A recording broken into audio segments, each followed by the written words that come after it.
Whenever you have kids, it's never a bad idea to focus on safety around the house. So I've got these stove knob covers here.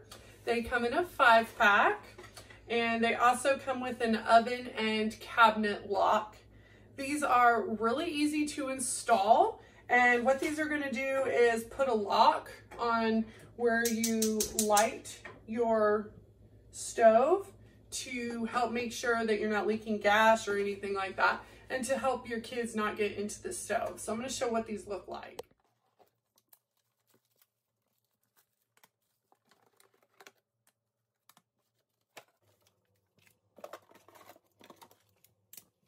To install these on your stove, you're going to push on this little lever right here to open them.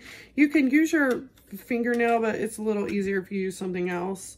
So it opens just like this, and then you're just going to put it on like so, and then snap it into place.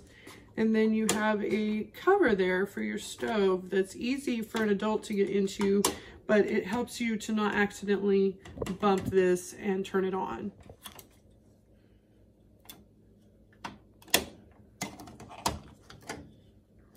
This is the latch lock, and you push the button to open it just like that. And it has these little stickers on the back, so you just peel and stick it wherever you want it to go, whether it be your cabinet, or you could put it over here on your oven. But that's really easy to install. These are super handy and very practical.